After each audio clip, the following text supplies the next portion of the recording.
Welcome back to Inclusive Voices, the podcast where we explore current issues in education through multiple lenses. I'm Mariah.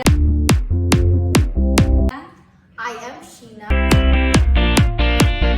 I am Kyra. I'm Liza. And I am Kevin. Thanks for tuning in. Today, we're tackling a tiny and complex question. Is linguistic diversity in classrooms a challenge or an asset to learning outcomes?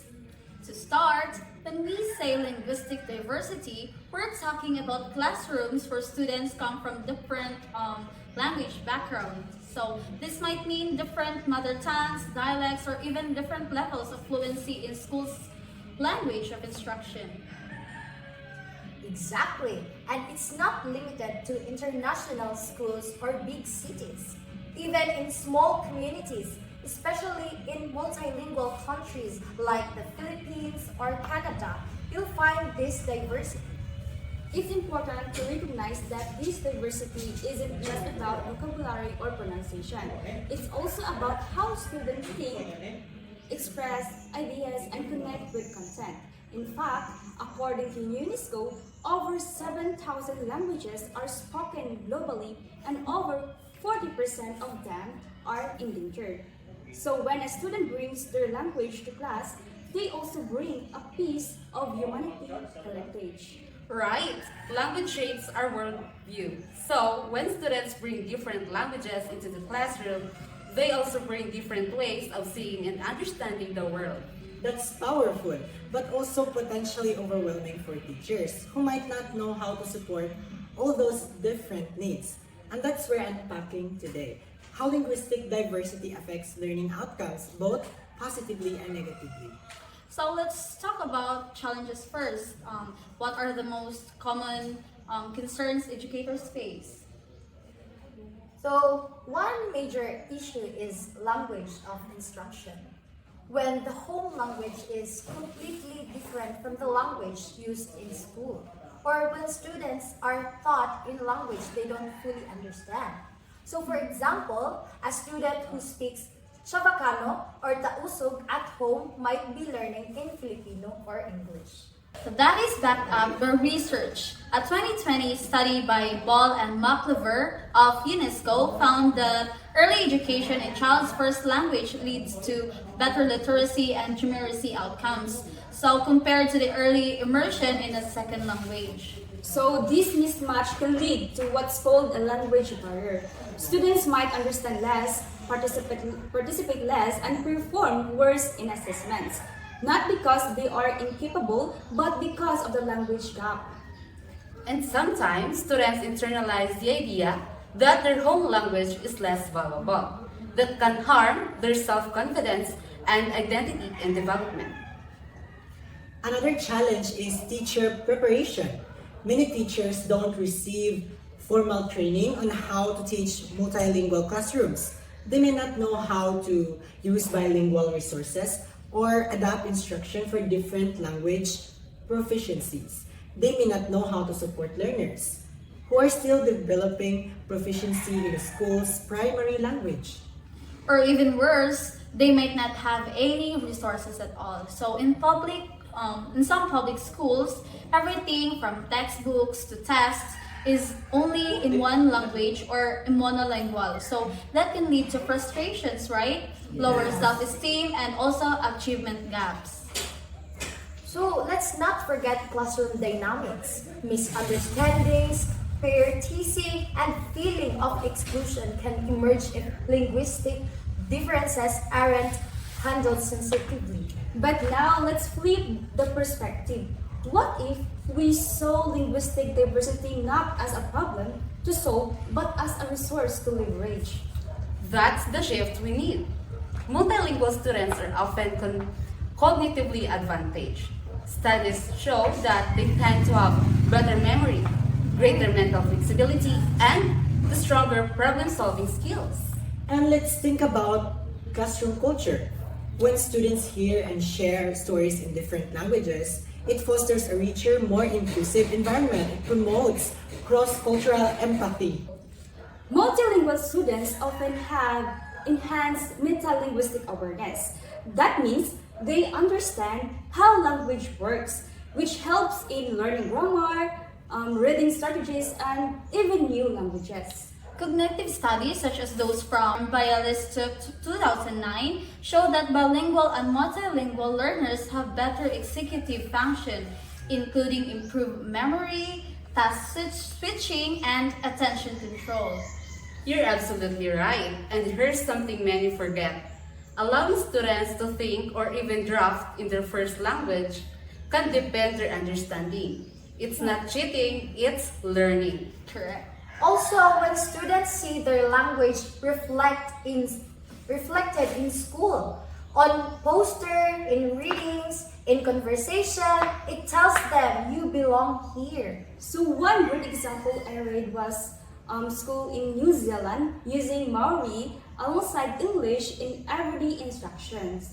Attendance improved and student engagement skyrocketed.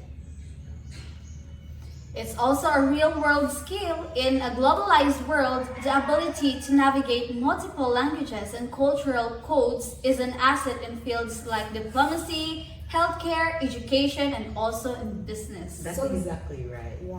Let's ground this conversation in theory. So, one important framework in feminist dual iceberg theory of bilingualism. So Cummins explains that although languages appear separate on the surface, they share a common underlying proficiency. Skills like inference, summarization, and organization transfer across languages. Then there's Vygotsky's social cultural theory, which says learning is mediated through language and social interaction. That means students' home languages can be powerful tools for building knowledge, not barriers. And Bronfenbrenner's ecological system theory reminds us that child's learning is shaped by multiple systems, including their home language and community. So ignoring those systems means ignoring part of who the learner is. So what can schools and teachers do to support and maximize the benefits of linguistic diversity? First, like Sheena said earlier, adopt inclusive language policies. This means recognizing and respecting the different languages spoken by students, even if they're not used in formal instruction. Correct. And could also be it provide language support programs. For example, bridging programs that allow students to gradually transition from their home language to the instructional language while still maintaining their identity. Right? Yes. Like the mother tongue based multilingual education, or they called MTB MLE. Yeah, so another is translanguaging, a strategy where students use multiple languages during learning activities. It respects their full linguistic repertoire and boosts comprehension. Also, recruit and train multilingual teachers where possible, or at least provide teachers with workshops on how to adapt their instructions, like using visuals, simplified text, and scaffolding. And let's not forget those parents. Yes. Schools should engage with families in their preferred language whenever possible, through newsletters, orientations, or even parent-teachers meeting. Even small gestures, like labeling classroom objects in multiple languages or celebrating multilingual week, can go a long way in making students feel valued. Correct. Right, I agree. So, where do we land in today's big question? Like, is linguistic diversity a challenge or an asset? It might be. Yes, so it can be a challenge, but only when ignored. With the right strategies and support, it becomes an asset that boasts engagement, cognition, and inclusion. So it's both, but it becomes more of an asset when schools are intentional about supporting it. And when students feel seen and heard in their language, their learning outcomes improve not just academically or but socially and emotionally too. Yeah. So it takes effort, no doubt, but it's also an investment in equity, justice, and also in lifelong learning. So let's build classrooms where every language is honored, every voice is heard, and no student feels like they have to leave part of themselves at the door. I agree with that. Let's leave our listeners with this thought. What would our classroom look like if we truly value every language that walk through doors?